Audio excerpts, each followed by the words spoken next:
tarde. Vou comparar esse seu aqui. A gente vai estar iniciando esse ciclo de debate de arte, estética. É o primeiro que a gente está fazendo e eu estou aqui coordenando esse círculo hoje.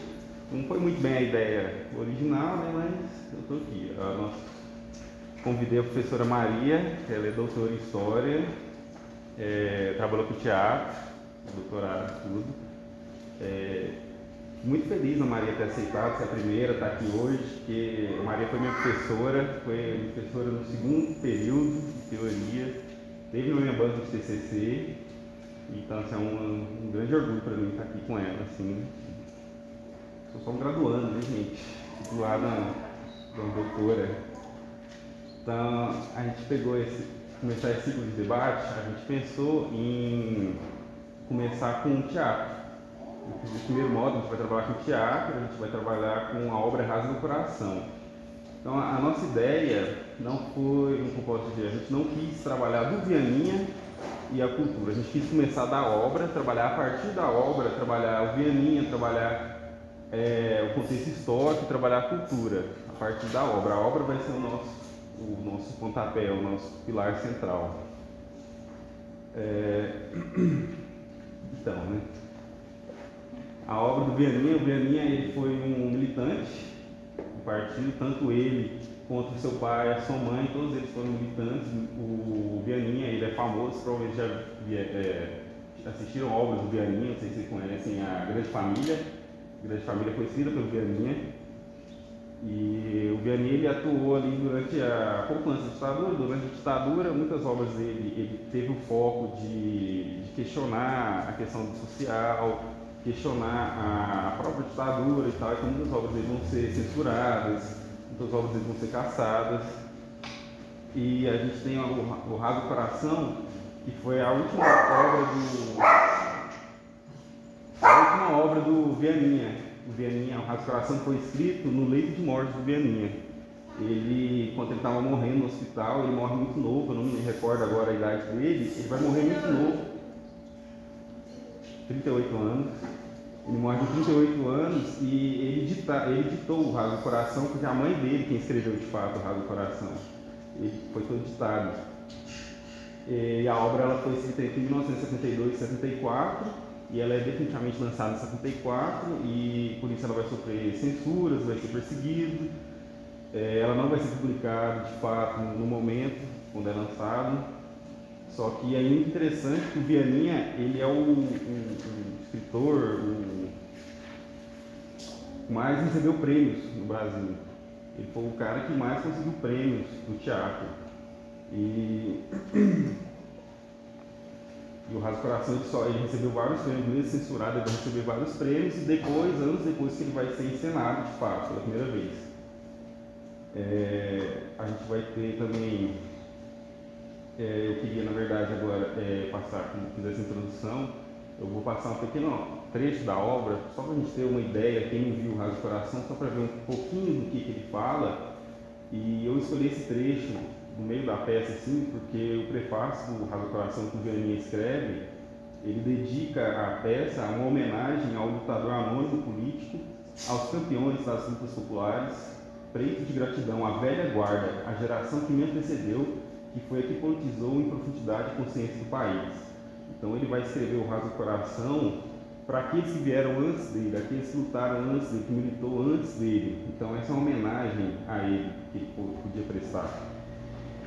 E ele também vai dizer, que ele escreveu o Rasga do Coração, isso diz muito sobre esse trecho que eu peguei, que ele queria que fosse uma peça que estudasse as diferenças que existem entre o novo e o revolucionário. O revolucionário nem sempre é novo, absolutamente, e o novo nem sempre é revolucionário. Então ele está fazendo uma crítica de gerações. O Rasga do Coração é uma crítica de gerações, de pai e filho, e como a revolução ela é construída no seio familiar. Então, eu vou passar esse pequeno trecho, não sei se vai dar para ver direito, porque está muito claro, né? Mas vamos ver se dá para ouvir. Aqui, só para contextualizar, é o filho conversando com o pai, que é o Luca, e o Manguari Solano, que é os dois. Então, Bom dia, pai. Bom dia, filho. Tá indo pra praia? Tô. Ó, filho, quero pedir desculpas por ontem. Quero fazer autocrítica, companheiro. Tá tudo bem. Sentiu dor essa noite? Sabe que isso aí não cura com medicina não, né? Só yoga, acupuntura... É. Ó, filho, você não vai mais precisar fazer a prova esse mês. Você vai poder fazer só em agosto. Consegui um atestado médico pra você. Como se você estivesse doente. O que você acha? Pô, isso é excelente. Bacana, né? Demais. Agora é brigar, Luca. Brigar o sol da terra. Eu sou Manguari Pistolão. É, pistolão! Ó, filho, acabei fazendo os planos aqui. Sei lá, tô me intrometendo. Anos e anos de tomar porrada na cara. Ó, aqui ó, são 20 alunos, certo? Uns 22, 23... Enfim, aí tem que mobilizar os pais. Isso é muito importante. Então são os pais que vão na Secretaria da Educação, na OAB, essas coisas. O que foi? Você tem que ir? É, eu tava indo ver o sol, mas o sol pode esperar, isso aqui é mais O importante. que você tá achando? Bacana. Legal, né? Plano completaço, valeu, pai. Aqui ó, pra você ó. Ô filho, ela apareceu aí de manhã. Ela? A vizinha? De camisola, filho. Linda. Linda. Eu acho que ela sabe que eu tô olhando pra ela. Você não acha? É, eu vou indo lá. Esse braço aí, hein? Briga, hein? Brigar o sol da terra. Manguari pistolão! Pá, pá, pá!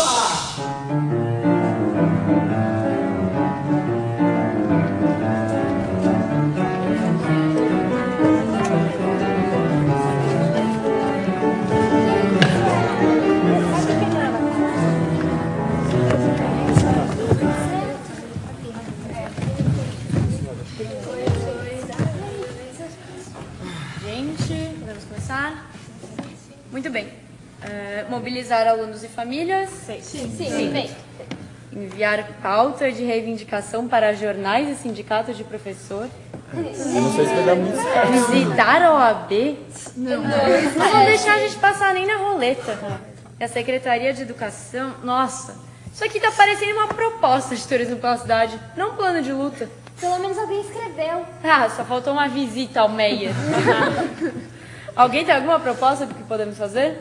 Vamos invadir. Tá, ô, gente, já tá tarde, vamos concluir isso logo, vai.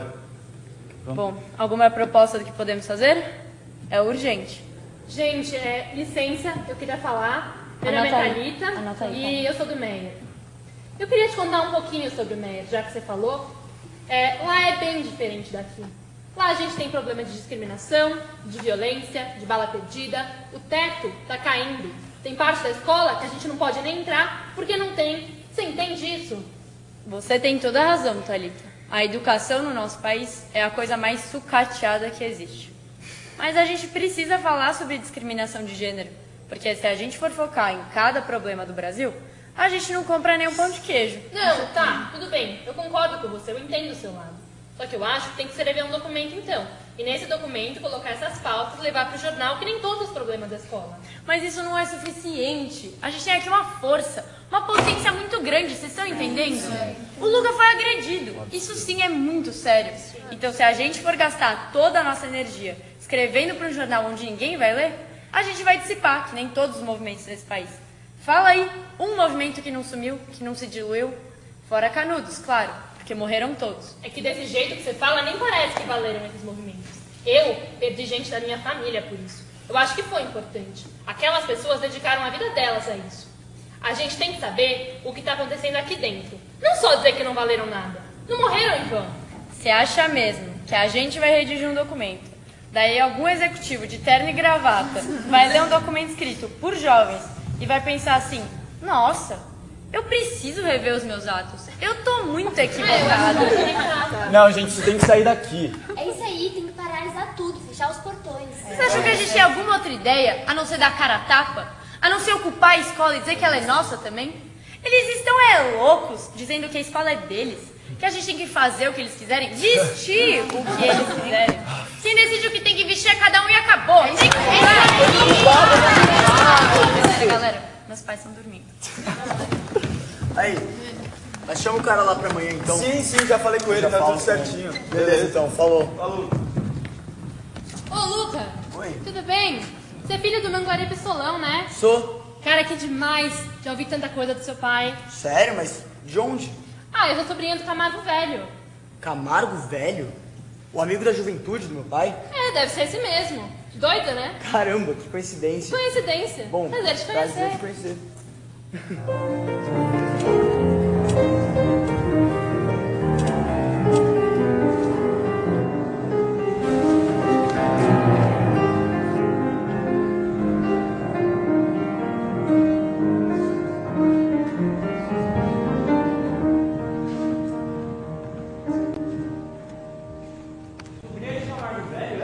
É, coincidência, não é?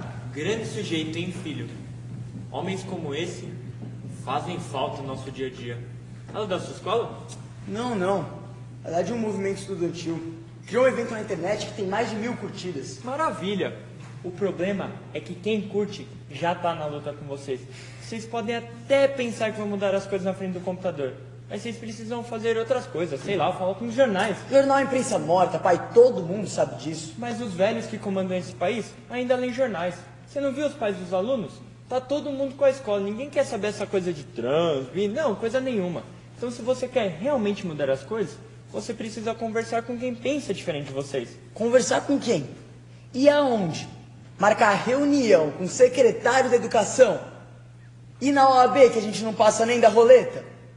Aquele teu plano de luta lá parece mais uma excursão, turismo pela cidade, sei lá. Que isso, filho? Tá querendo brigar comigo? Eu sou seu aliado. Não tô querendo brigar com você, não vou brigar com você. É que quem tá passando por isso sou eu e mais 20. Não é você, não é ninguém. Sim, mas é justamente que os 20 alunos, vocês precisam fazer barulho. Vocês têm que fazer política. Só sabe falar de política, né? Impressionante, sempre fala de política. Sim, mas gênero é política. Vocês não podem ficar dentro de uma bolha com quem já concorda com vocês. Vocês precisam fazer aliança, assim que se faz as coisas. Você só pensa em fazer aliança, né? Vocês adoram fazer aliança para deixar tudo exatamente como tá. Adianta de quê? Resolve o que aliança? A história política desse país é de quem abriu as pernas no hora H. Fora Canudo, me fala um. Que isso, filho? Tá ficando maluco? Não tô ficando maluco. Me fala um que não abriu as pernas fora Canudos, que morreu até o último ali. Essa tua política de aliança nunca serviu pra nada, a não ser pra deixar o país na merda como tá. Cheio de roubalheira, corrupção, isso que tá aí. Chega de falar. Isso aí são só palavras. Agora, elas são diretas. Então, esse foi um pequeno trecho da obra. Só para contextualizar, eles trouxeram a obra para o nosso tempo, né? Então tem a questão da internet e tudo, e eles vão trabalhar a questão de gênero, que é o problema ali e tudo. Quando o Vianney escreveu eram outros problemas, mas não tinha internet também, mas a lógica é tudo a mesma, os meus personagens e tudo. Essa obra está completa no YouTube, é só jogar Peça Rasa do Coração no YouTube, vocês conseguem ver a encenação completa. E aqui essa cena ela se passa por o filho dele, os amigos dele querendo se manifestar contra tudo que está acontecendo na escola, o Lucas, que é o personagem principal, ele está tentando se manifestar porque ele sofre vários assédios e tal, e aí ele vai pedir ajuda do pai dele, e o pai dele dá todo o que eles deveriam fazer, aonde ir e tal, e aí tem esse conflito de gerações, porque eles acham que o pai dele está fazendo não é nada revolucionário, não é nada de manifestação, é uma coisa boba, patética, que eles têm que fazer outras coisas. Então, quer mostrar nesse trecho, como eu queria trazer esse trecho justamente pelo que o Vianney escreveu a peça, as gerações passadas e tal. Então, eu acho que eu queria fazer só uma leve introdução agora que realmente vai conceitualizar e falar bem da obra com toda a propriedade, todo mundo da Maria, passar a palavra para ela. Obrigada, Caí. Eu quero agradecer ao convite do Caí e estender o agradecimento para a Escola de Formação Socialista. Fiquei feliz em estar aqui, por inaugurar o ciclo, discussão de arte, política e estética. Então, agradeço por isso, agradeço a presença de todos. Alguns eu conheço, que são meus alunos, alunas, colegas de trabalho, professores. Então, quero agradecer e dizer, não crie tanta expectativa, a partir da fala do Kaique, enfim. eu fiquei muito feliz com o convite, claro, mas o desafio eu entendo que é gigante, né? Tanto por ser Vianinha, né, um dramaturgo brasileiro, né, que escreveu sobre vários temas, né, da história do Brasil, né, contemporâneo. Então foi um dramaturgo extremamente atuante, morreu muito jovem, né? Então só para contextualizar um pouquinho, né, ele escreveu antes do próprio golpe, né, temas como o próprio futebol, Bilbao via Copacabana, de 57, Chapetuba Futebol Clube, de 59. Engraçado a gente pensar, né, que nos anos 50 essa questão do futebol passa a ser tema de reflexão dentro do teatro, né? Temos o Dias Gomes também com a bela peça, A Invasão, que é de 62. Outra discussão que o Vianinha traz, né, em relação ao imperialismo, o combate ao imperialismo, né, Brasil versão brasileira, a questão da terra, né, em 4 quadros de terra, que é de 63,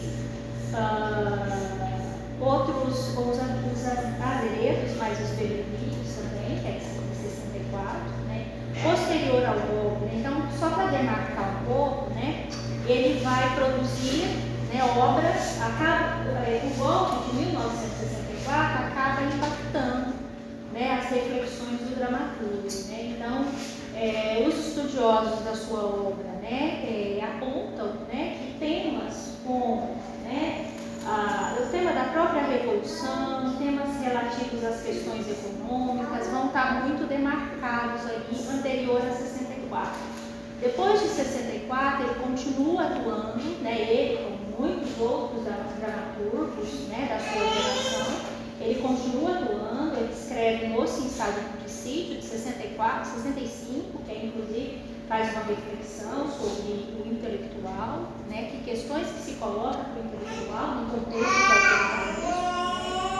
Ele escreveu também, depois, temas relacionados à publicidade, à indústria cultural, né, a bela peça Corpo a Corpo, né, que nos apresenta o Vivaco, com várias contradições a respeito, né, do seu trabalho como publicitário, né, escreveu também Alegre Pesumo, né. Então, todo tempo, né, acaba sendo um desafio estudar o Vianinha, né, não só, né, pelo que ele trouxe em termos de leitura, né. Então, a construção dos seus personagens, o enredo que essas personagens estão inseridas, né, tudo isso nos trazem aí reflexões sobre momentos específicos da sua trajetória, né. Então, em nenhum momento a sua obra, a sua produção ficou estanque, né? Então é um dramaturgo, então o desafio passa por aí, né? Então como falar desse dramaturgo, né? E é um desafio especialmente falar de Rasga Coração, como o Kaique colocou, né? O Rasga Coração, justamente pelo contexto que ela foi produzida. Então ela foi produzida, ela foi premiada, ela foi interditada, ela foi censurada e ela foi liberada. Por que eu estou contextualizando pausadamente, né? A produção, a interdição, a liberação, a premiação, porque tudo isso foi abordado com muita ênfase nos jornais de época, especialmente do eixo Rio-São Paulo. Então, alguns estudiosos vão dizer, né, que todo esse movimento em torno da liberação ou não liberação do texto gerou debate sobre as questões relativas à liberdade de imprensa. Grandes jornais da época, o Estado de São Paulo, Folha, Jornal do Brasil, jornais inclusive, que no contexto de urdidura do golpe apoiou a urdidura, mas que nesse momento, no exercício de se distanciar, abraça essa bandeira em torno da liberação de Rasga Coração. Então veja, se tivemos esse movimento nos jornais, essa luta, então quer dizer, todo movimento que a obra vai traçando, tanto em termos de produção quanto de recepção, vai demonstrando as bandeiras de luta que estavam ali inerentes a ela. Tanto é que quando ela foi liberada, como o Kaique colocou, né, ela foi escrita no leito de morte, né, e ali toda a dramaticidade em torno disso também, né, não só pela mas o que a obra traz, e nós vamos falar disso, né? Ela não só, né, os meios de comunicação, os jornais impressos da época, mas toda a classe teatral, né? Então, quando eu falo em classe teatral, dramaturgos, diretores, críticos de teatro que ocuparam ali, né, as páginas e páginas da imprensa pedindo a liberação do texto. Então foi um processo, digamos assim, para nós, né, da história, entre aspas, um acontecimento em torno dos trâmites de liberação de Rasga-Coração, né? Ela foi eleita, né, então, inclusive pela crítica teatral, como obra-prima, testamento, testemunho de uma época, são os termos, não sou eu que estou dizendo isso, são, né, os termos que foram ali trazidos à tona nesse contexto de disputa, né? E aí, claro, né, que ela foi adquirindo ao longo do processo, e a gente está falando de 79, né, do momento em que as questões relativas à redemocratização vem para o centro, né, ela foi hasteada como bandeira, né,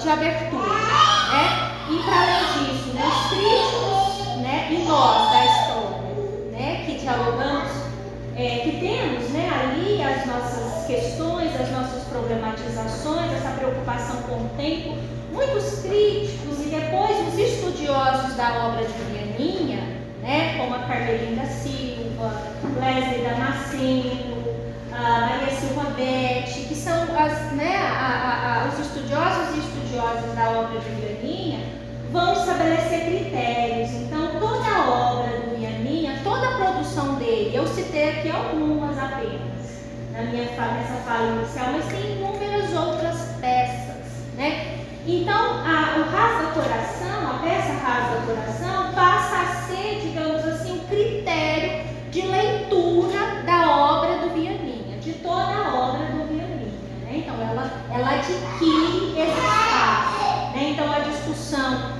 E aí, eu achei feliz, né, o título que deram, né, o Teatro de Vianinha, né? Porque é importante nós situarmos, né, isso é importante, que o Vianinha experienciou questões e momentos extremamente complexos da nossa história. Então, não dá para enquadrar a leitura da obra dele, né, só estabelecendo como critério Rasga-Coração. Claro que é um texto belíssimo,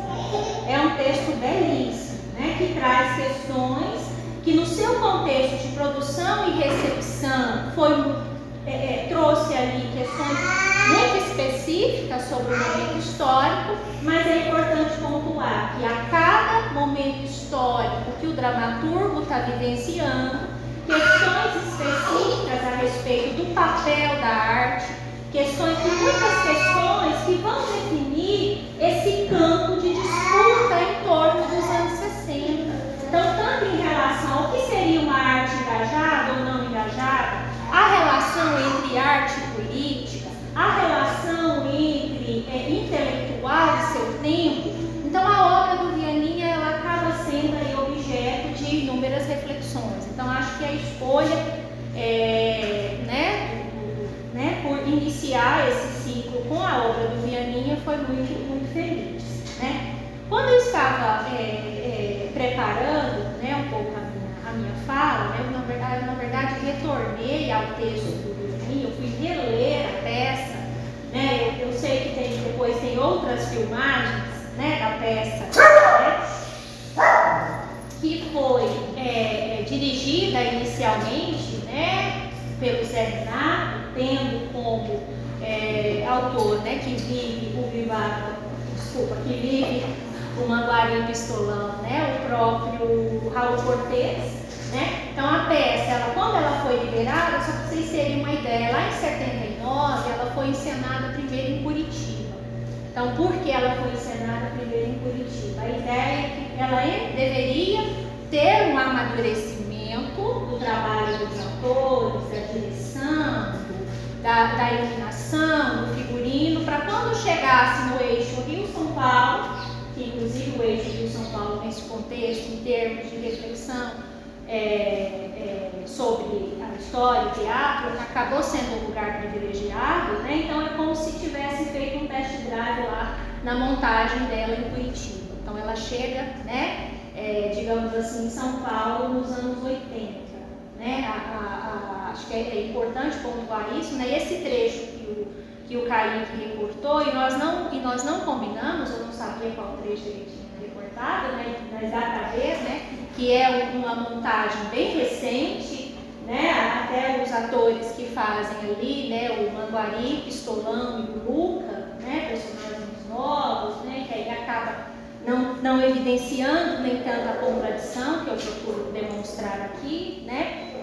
Mas acaba que nós recortamos trechos específicos, trechos comuns da peça. Nós não combinamos, mas esse trecho que o Kaique recortou é um trecho que eu selecionei aqui para a gente dialogar um pouquinho, né? A minha experiência com Vianinha, né, começou na universidade, né? A minha orientadora da graduação, mestrado, doutorado, a professora Rosângela Patriota, ela estudou Vianinha por muito tempo, né? O mestrado, o doutorado dela, aquele doutorado alongado de 8 anos, né, de antes, ela estudou toda a obra do Vianinha, né? Então, o meu contato com o Vianinha começou na graduação, quando começamos a trabalhar juntas no núcleo de pesquisa, e ela me deu o livro dela para eu ler, né? Depois, mais adiante, eu fui trabalhar como bolsista num projeto de uma bolsa de apoio técnico da FAPEMIG, e aí nós digitalizamos todo o material que a esposa, né, a Maria Lúcia, cedeu. Então eu era a moça que copiava, né, porque eu tinha que fazer a digitalização dos textos, das críticas, das fotos, e o trabalho não rendia, porque eu ficava olhando, especialmente a crítica, né, a crítica teatral, que eu acho que para nós da história é um caminho interessante de pensar. Então, meu contato com o Vianinha começou por aí, já na universidade. Né? Depois, li outros textos, claro, outras reflexões das obras dele. Né? Eu gosto muito de 2 textos, é impossível não gostar de Rasga do Coração, mas eu gosto muito do Nossa Vida e Família, né? Que é de 72, é um texto belíssimo, eu gosto muito, já escrevi sobre ele, já pensei questões para o ensino, né? É um texto que eu gosto muito. Daí, quando eu fui pensar em fala, né, eu pensei, como priorizar? O que eu vou priorizar? Né? Falar da questão da formação histórica, né, a pertinência desse debate de arte política para a formação, para o nosso tempo presente, né, aí eu voltei para a peça. Né? Voltei para a peça, fui fazer uma leitura. Antes de voltar às minhas anotações, eu tinha muita coisa anotada do Vianinha, né? Mas antes de voltar às minhas anotações, eu fui reler a peça. Né? E reli ontem mesmo, né? Eu reli todo o texto. E é sempre isso, eu falo para os nossos alunos e alunas, né? Quando a gente volta aos textos, parece que os textos ficam um pouco diferentes, mas não que eles tenham mudado, mas é nosso repertório que mudou, né? Então eu li Vianinha lá atrás dessa peça específica, né? E retornar ela ontem foi muito, assim, muito impactante, né? Então um pouco do que eu vou falar, né? Eu vou dividir a minha fala em 2 momentos, né? Eu vou falar um pouco dos personagens, né? Da estrutura dramática. Eu recortei 2 trechos de cenas da peça que eu quero ler com vocês, para a gente dialogar, e em meio a isso, e aí tentando fazer um pouco dessa reflexão, que é o norte desse ciclo de debates, né? Que é a relação entre arte e política, e pensando um pouco também a própria estética, né? Como que para nós, eu acho que, como o Kaique colocou, eu trabalhei com teatro, não foi com Vianinha, né? Apesar de gostar muito dele, mas não foi com Vianinha que eu trabalhei no mestrado, no doutorado eu trabalhei com crítica teatral, né? Mas sempre nos meus trabalhos, essa questão relativa à estética foi uma preocupação fundamental. Não só, e vejam vocês, não só porque quando a gente fala em obra de arte, né, seja literária, seja teatral, seja cinematográfica, musical, a questão relativa à linguagem, ela é muito importante.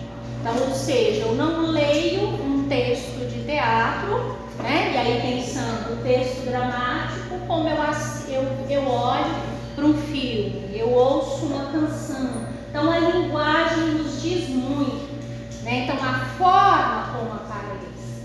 E para nós que somos da história, né? E isso é um desafio muito grande, é entender o histórico por meio da estética, que é o grande desafio, ou seja, como a estética ela acaba sendo um marcador para a compreensão das questões históricas, né? Aí tem algumas referências que eu, né, que eu gosto, né? Primeiro, uma referência, talvez que faz uma leitura mais ampla, pensando a estética do ponto de vista da filosofia, que é o Luiz Antônio Bastos, que se chama As Ideias Estéticas do Ocidente. Ele vai fazer um diálogo com a filosofia, mostrando essa questão estética.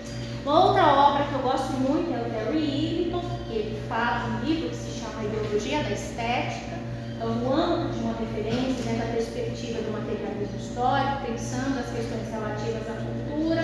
Ele vai mapear ali, né, como a estética também, ele vai demonstrando como a estética ela vai se constituindo como um critério de leitura de obras artísticas, né? Então, ela inicialmente não foi pensada como critério de valoração ou não de uma obra, né? Mas como é no período moderno, especificamente no século XVIII, que ela passa a se configurar, né, pensando a forma que as obras adquirem, né? E aí acaba que o desafio para a história é pensar como essa forma, como o histórico se materializa no estético. Então, qual é aquela forma que os autores, né, os dramaturgos, diretores, cineastas, músicos, como que por meio da forma eles trazem elementos que nos permitem compreender o que é muito caro para nós, que é o que? O tempo. Então, ou seja, né, nós dialogamos com o campo das linguagens e a estética acaba sendo um marcador, né? Nós dialogamos porque esses diretores, dramaturgos, literatos, eles também estão produzindo percepção sobre aquilo que para nós é essencial, o tempo, né? Então, essas discussões são importantes até para a gente pensar a construção do Vianinha, né? Porque nos mais variados personagens dele, né? Os impasses, as contradições, os conflitos que esses personagens vivenciam, inicialmente a gente é levado a crer, né, que aquilo é uma tragédia pessoal. Você olha para o Souza, lá da nossa vida em família, né? O Souza é um funcionário público que fez tudo certinho na vida, um cara extremamente honesto, que ao final da vida não tem onde morar. E aí, né? Então, como que o Vianinha está? Por meio daquela forma, por meio daquele personagem dizendo, e aí, como o capitalismo explica que o sujeito que trabalha, que bate ponto, que é honesto, vai vencer na vida? Que sentido é esse de vencer? Né? Ou o próprio Vivaco, que é um dos personagens, eu tenho muito em mente, né? Não assisti, infelizmente, não assisti o Corpo a Corpo, não tive ainda, né, a experiência de assistir o Corpo a Corpo, mas eu já assisti a filmagem, né, do Corpo a Corpo, com o belíssimo Zé Celso Martins Correia, que é um monólogo. O Vivaco ali, né, ele é um grande publicitário, e aí numa bela noite ele entra em crise, quer terminar o noivado, terminar uma relação, que é uma relação de interesse. Ele quer romper com aquele trabalho que ele ganhava muito, mas que do ponto de vista pessoal não permitia nenhuma realização. Tem muito tempo que ele não fala com a mãe, então a peça gira em torno desse monólogo, ele trazendo isso, né? Então, até ele receber o telefonema do chefe dele dizendo que a última peça de publicidade que ele fez foi aprovada e que ele teria altos ganhos. Ele desiste de tudo e volta à sua vida normal. Parece que, então, quando eu trago esses dois personagens, né, que para mim eu gosto muito, né, ouço dizer que talvez eu gosto mais deles do que do Manguaré Pistolão, que a gente vai falar daqui a pouco, né?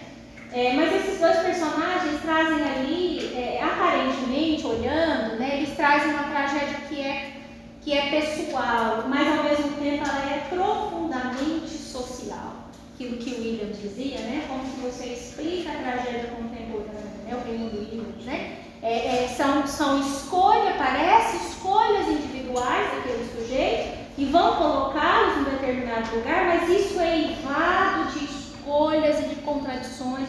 Eu só entendo do ponto de vista social. Né? Então,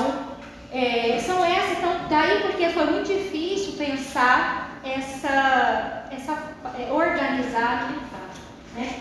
Então, mas vamos lá, agora eu vou falar de fato, né, da peça, né, do Rasga Coração. Então, como o Kaique colocou ali na introdução, né, então a ação se passa basicamente no apartamento, né, do Manguari Pistolão, que, né, é o apelido dele, mas o nome dele era Custódio Manhães, né, e do Lucas, né, o Luca, né, que é o filho dele, né.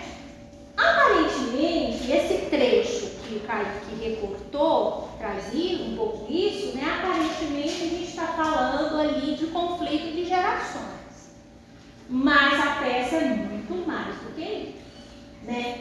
E a grande questão, digamos assim, e aí porque a estética é importante, né, todo o tempo, né, e isso foi fantástico, né, inclusive do ponto de vista da crítica teatral, foi o texto, a peça, a obra que mais, digamos assim, conseguiu trazer para o palco, por exemplo, né, a relação passado-presente, a questão do flashback, depois de Vestido de Noiva, que é um marco, né, em termos de dramaturgia brasileira, não sou eu que estou dizendo, né, mas foi concebida como marco, né.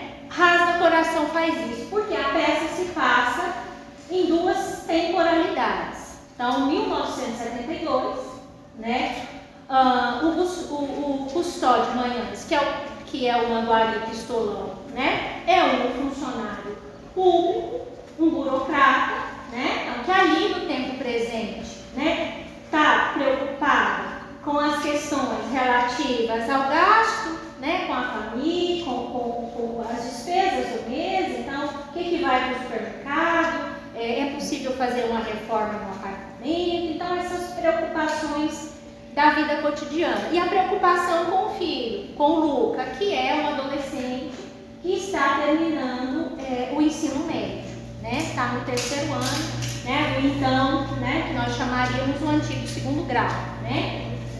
Não é mais essa terminologia, claro, mas ele estava fazendo o 2º grau ali, já prestes, e havia, né, a perspectiva, né, que o Luca terminasse o ensino médio e prestasse vestibular para medicina, né?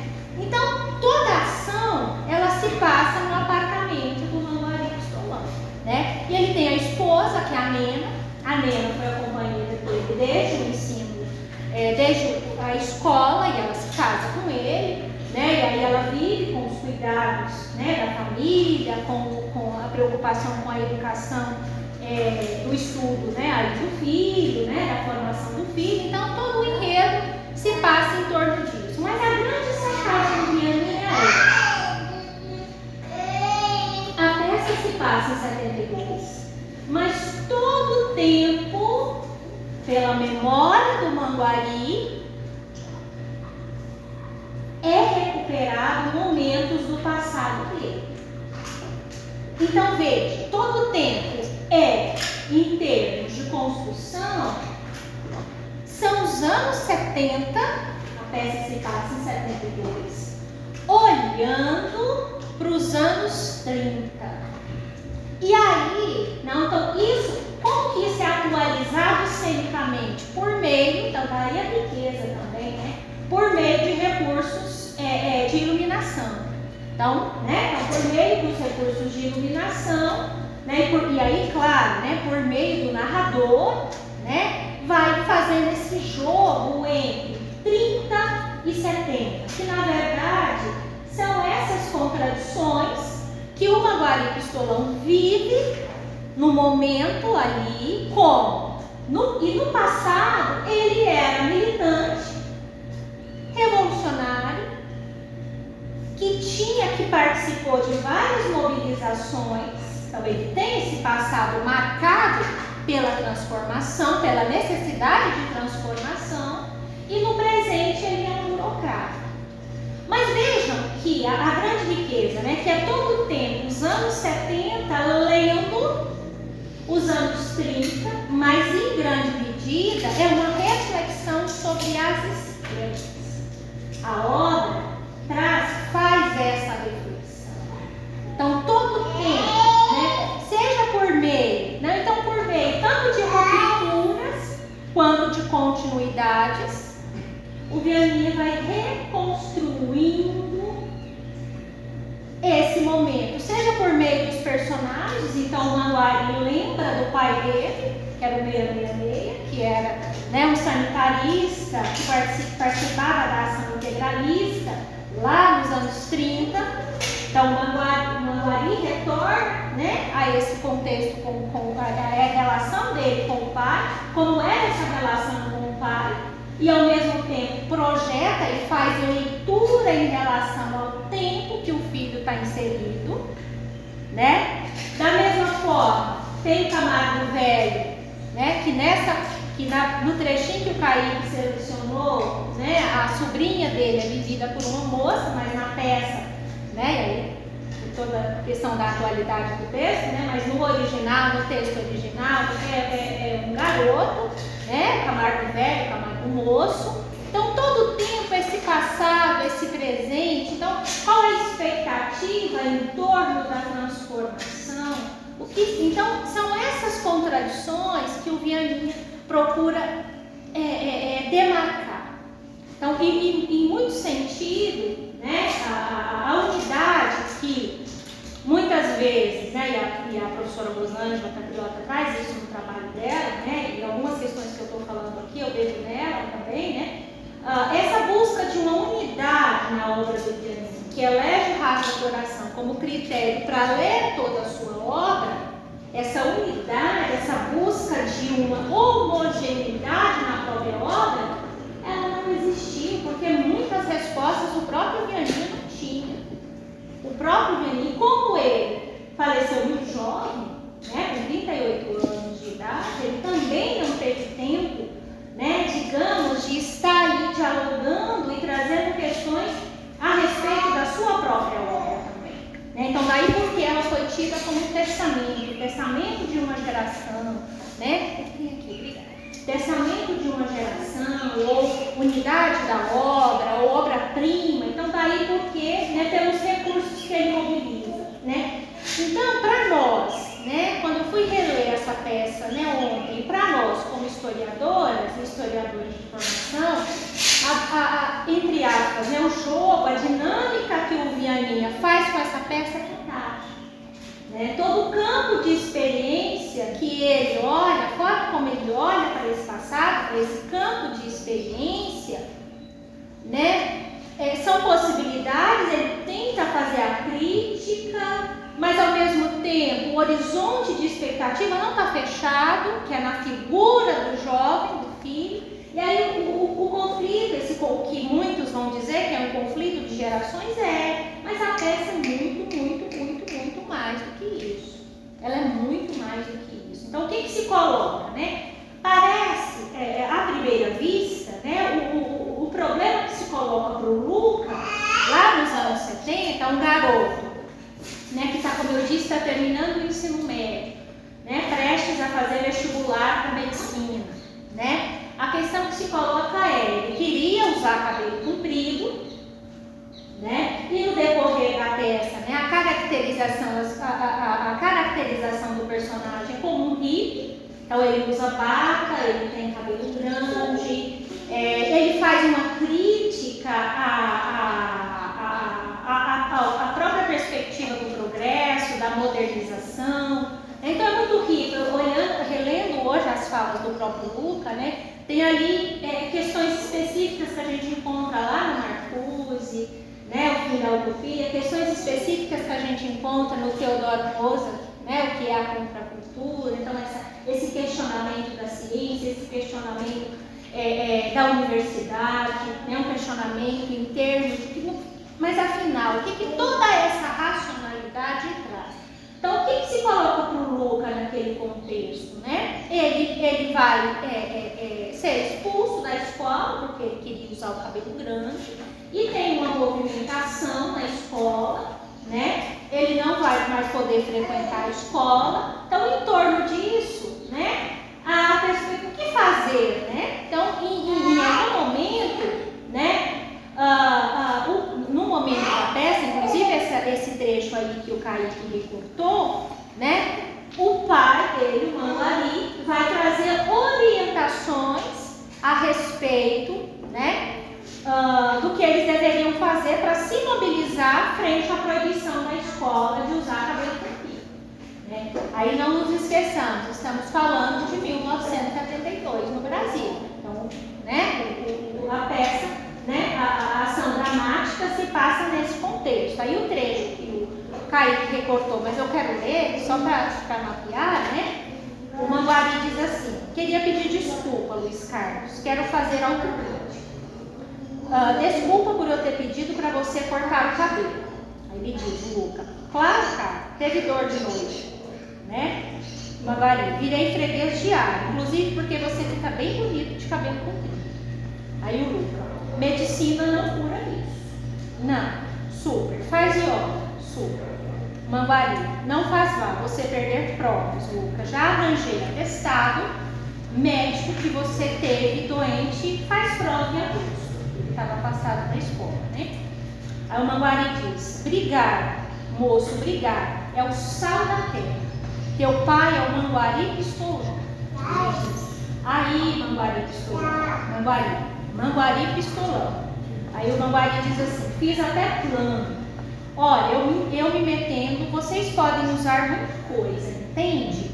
É a experiência da gente. Longos anos de prática de levar porrada. São 40 alunos. Tinha que mobilizar os pais.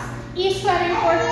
Aí a comissão de alunos vai no sindicato dos professores, nos jornais, comissão dos pais, pode ir ao Conselho Nacional de Cultura, Academia de Letras. As entidades estão aqui.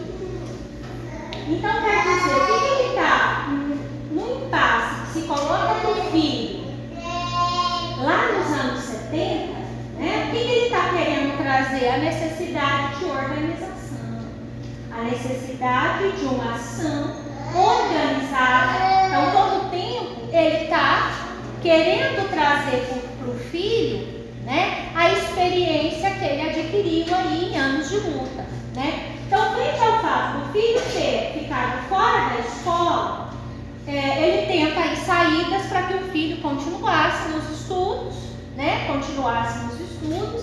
Prestasse vestibular e tudo. Então, ele tenta, né, pegar atestado, depois tenta, num outro momento, né, tenta fazer com que ele tivesse uma formação à parte, para que ele pudesse fazer o vestibular e entrar na universidade. Só que chega um tempo que o Luca, né, um conflito que parece se restringir a algo que é pessoal é muito mais amplo, né? Que o Vielinha está todo o tempo refletindo e não só e procurando mostrar que as questões que se colocam para as esquerdas nos anos 70 não são as mesmas que estavam postas nos anos 30. Mas ainda assim, né, o Vielinha nunca abre mão disso, né? Tanto da sua aproximação, né, da sua inserção com o partido, quanto com a perspectiva de transformação. Só que as formas de luta, o que ele está dizendo nesse movimento de idas e vindas entre passado e presente, nesse campo de experiência, nesse horizonte de expectativa que todo o tempo ele está querendo trazer? Ele está mostrando que a luta é necessária, que é importante conseguir novas formas de mobilização, de inserção, de reflexão. Aí eu quero ler só mais um outro trecho, para depois a gente abrir para o debate também. Já nas cenas, no segundo ato, cena 8, que aí a rubrica até traz, né? Que o Luca agora incorpora definitivamente a figura do hippie, né? Então ele usa barbas longas, cabelo longo, né? E toda a crítica que ele faz, né? Aí ele diz assim: Luca, quero falar com você. Como vai? Lembra de mim? Aí ele diz: deixa eu ver. Lembra? Os dois riram. Ô pai, lembro demais, Custódio. Tenho sempre pensamento positivo para você. Manguari, obrigada. Fazendo yoga e estou nem no começo, nem no partão. Manguari, eu queria falar com você. Sabe? Coisa de pai. Coisa de pai. Ô pai é uma doce, é uma boa. Manguari diz assim: porque eu não tenho nada contra experimentar coisas novas, entende, Luca? Não tenho nada contra, mas é que o mundo você acha que é só de coisa nova. Ele é cheio de seus velhos problemas. Você não pode frequentar um colégio, eu sei, fica essa ociosidade, eu sei, mas eu acho que você está se abandonando muito. Não pode se abandonar assim. Isso aconteceu comigo, eu sei. A gente se sente fora de tudo. Mas sei lá, filho, você podia fazer uns cursos que tem aí nesse Museu de Arte Moderna, estudar inglês, taquigrafia. Você não lê um livro, filho. Isso não pode continuar, esse desinteresse. A gente precisa se encher de problemas, filho, e não fugir deles, entende? Ele disse: sei. Então, ô gente doce, a gente está tão diferente, a gente está diferente. A gente é de duas galáxias, pai. Agora, fala, por favor, que eu só quero entender você. Luca, explica. Aí ele diz: explica. Então tem que explicar. Palavra de Gilete. Quando o homem andava de tibúrio, a velocidade do transporte era de 18 km por hora. Hoje, na era do jato, a velocidade do trânsito é de 10 km por hora. Lá ele diz: claro, transporte individual, milhares de carros. O Luca diz: já foram encontrados pinguins com inseticida no corpo. A Europa já destruiu todo o ambiente natural. Diversas espécies de animais só existem nos jardins zoológicos. As borboletas estão acabando. Vocês vivem no meio das fezes, gás carbônico, asfalto, ataques cardíacos, pílulas, solidão. Essa civilização é um fracasso. Quem fica nela e se interessa por ela, essas pessoas é que perdem o interesse pela vida. Eu é que deveria te chamar para largar tudo. Isso. É na pele a vida, é dentro da gente. Vocês não sabem, mas se maravilhar. Eu não estou largado, pai. Ontem estive na porta de uma fábrica de inseticida. Fui explicar para os operários que eles não podem produzir isso. Vou em fábrica que produz enlatado. Manguari vira-lhe as costas. Eu é que lhe pergunto: não quer deixar a repartição, o ônibus 415 e tentar viver uma vida nova? Silêncio. Manguari não se volta. Pai, que é isso, pai? Está chorando? Manguari chora quase compulsivo. Diz assim: não é nada. É que realmente a gente está tão diferente. Ô pai, que é isso? Opa, ele diz: na porta das fábricas, pedir aos operários largarem seus empregos são tão difíceis de conseguir.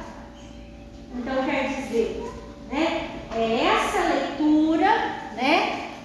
Veja que o Luca está questionando, trazendo questões relativas à própria cultura ocidental, à noção de progresso, de modernização, questões. Então veja que quando ele fala, né, estamos em outras galáxias, em outros universos. O que o Vianinha está querendo mostrar? Olha, né, qual é o olhar, né, que em grande medida, essa geração dos anos 70, né, ela está lançando para questões que foram primordiais, que são primordiais. Né? Então essa leitura. E um outro momento, que aí veja, que eu falei para vocês, né? O Vianinha, ele, por meio da construção desses dois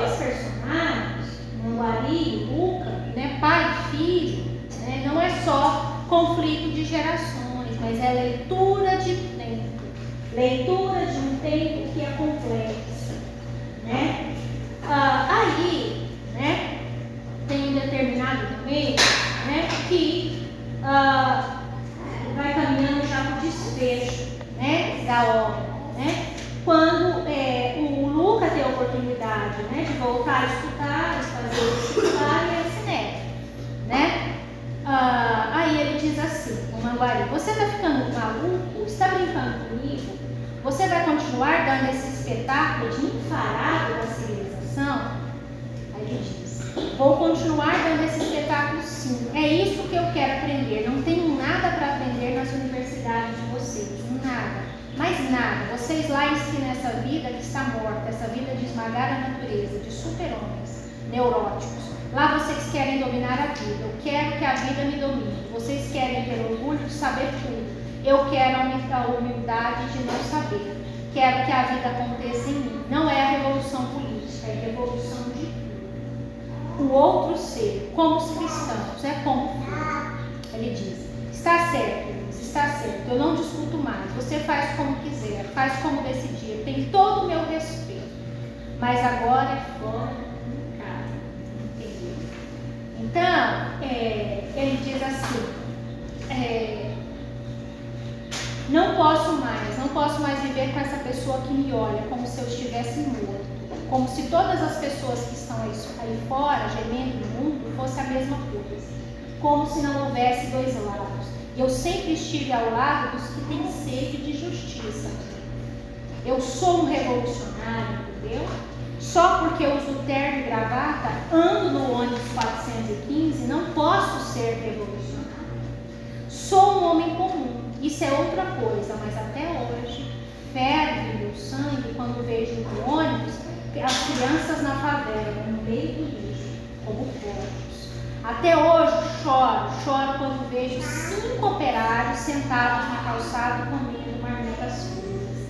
Choro quando vejo vigias de obra aos domingos, sentado, rádio de pilha no ouvido, a imensa solidão dessa gente, a imensa solidão. Revolução sou eu. Revolução para mim já foi coisa pirotécnica. Agora é todo dia. Está todo mundo ardendo, usando as palavras, os gestos, os costumes, a esperança desse mundo. Você não é o único revolucionário. Sou eu, no meu tempo. Chamava-se Lorde Bundinho, que nunca negou que era fugitivo. Você é um covardezinho, que quer fazer do medo de viver um espetáculo de coragem. Então o que ele quer dizer? E aí caminha, né, para o final, que mesmo se no passado ele, né, fazia mobilizações, enfrentamentos, no presente, ainda que ele ele virou um burocrata, ele é um funcionário público que pega o mesmo ônibus 415, que olha a vizinha, esse trecho que o Kaique, eu não comentei, mas esse trecho, né, ele fica, o Manguari fica olhando a vizinha que se despe todas as noites, né, lá da janela, né, do apartamento dele, né. Então o que ele está dizendo? Ainda que, né, tenha mudado, né, a perspectiva da transformação ainda faz-se presente. Ele é um pouco do que a professora Rosângela, ela que diz isso, né? Porque acho que uma percepção dessa tem que ter uma longa leitura, uma longa análise de toda a obra do Iraninha, né? Ela diz assim que ainda, né, mesmo com o golpe de 64, ele continuou, né, ele não abriu mão das questões relativas ao próprio partido, ele continua fiel aos princípios do partido, mas ele entende que a temporalidade que ele vivencia coloca novas questões, ele precisa estabelecer novas perspectivas de vida, né? E a peça, ela faz uma leitura, não à toa muitos críticos vão dizer, né, uma leitura, e os marcos que estão ali presentes na memória do Manguari, né? Então, fala de marcos 1930, 1935, 1946, esses processos que estiveram aí presentes na história do Brasil são recuperados, né, pela memória do personagem, né? Só que agora é todo o presente do personagem que está mobilizando essa leitura do passado. Então, é o que eu disse, né? As personagens do Vianney, elas parecem incorporar uma tragédia pessoal, mas não é pessoal, é social, né? Então, assim, eram essas questões, eu acho que eu não sei se eu falei tudo, né, assim que eu tinha programado, mas falar do Vianney é sempre um desafio, eu gosto muito, né?